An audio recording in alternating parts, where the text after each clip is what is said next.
Hello everyone, and welcome back to my channel. My name's Arcus, and today we'll be doing a drawing featuring only a pen that has multiple colors on it.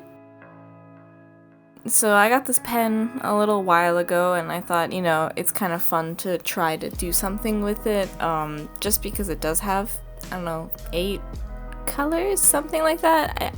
I don't remember exactly how many, you'll see here.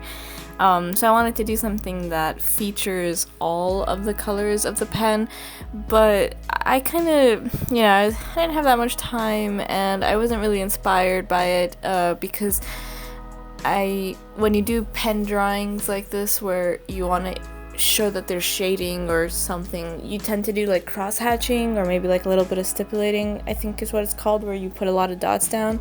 And I'm usually not a big fan of that kind of style, like cross-hatching, for example. I've never really liked the look of it. Sometimes it's okay, but I usually just don't care for it. So this drawing was more of a way to like fill a spread in my sketchbook than an actual like finished illustration, just because like you'll see the end result. It's kind of meh.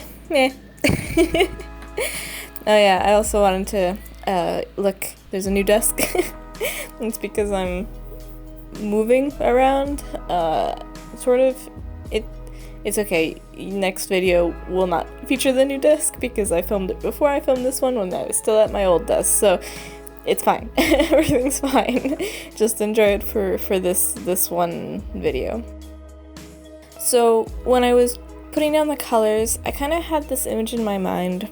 I don't know why. It's of like a girl coming out of the water and holding some sort of like hippocampus sort of thing, which is like a sea horse is what it like actually translates to, but like a little like dragon thing, I guess. I mean, it's fall here, it's like cold and fall-y, so maybe I was just thinking of summer back when you could go to the beach and stuff and not freeze. And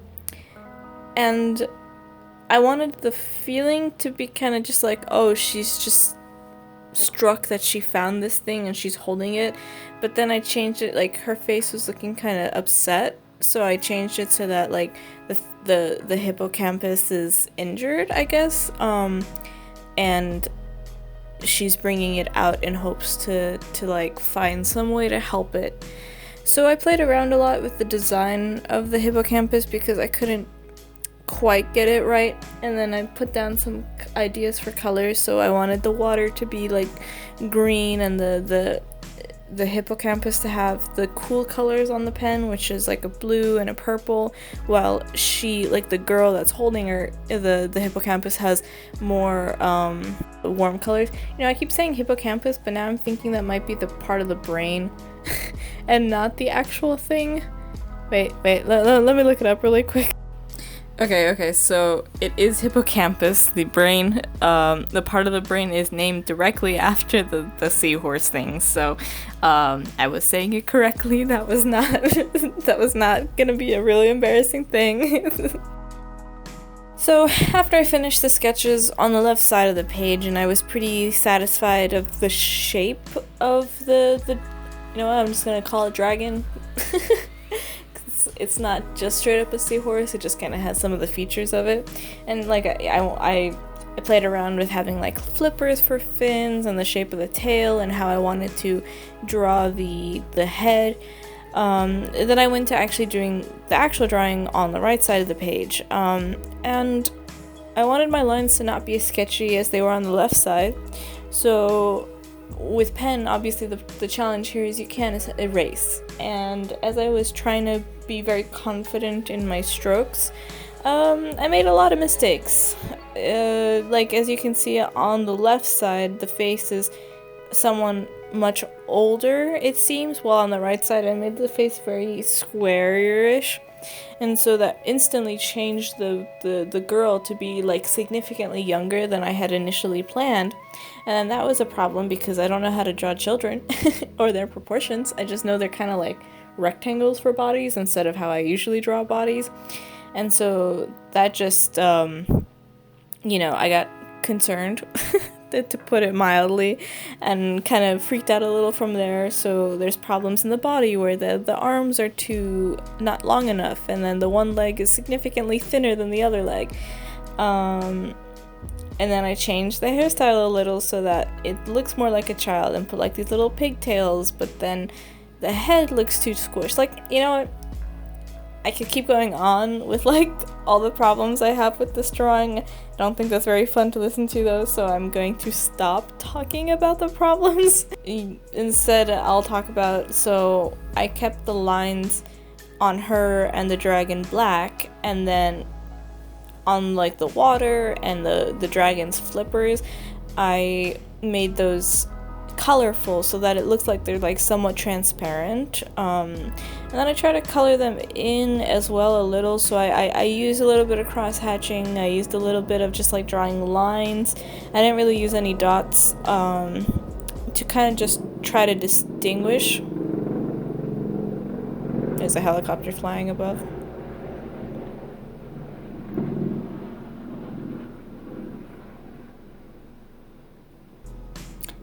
Okay, I think the helicopter's gone now. Okay, so I try to use cross-hatching and lines to try to distinguish between like what parts are more in the front versus more in the back, and to add a little bit of texture to the different parts of the drawing.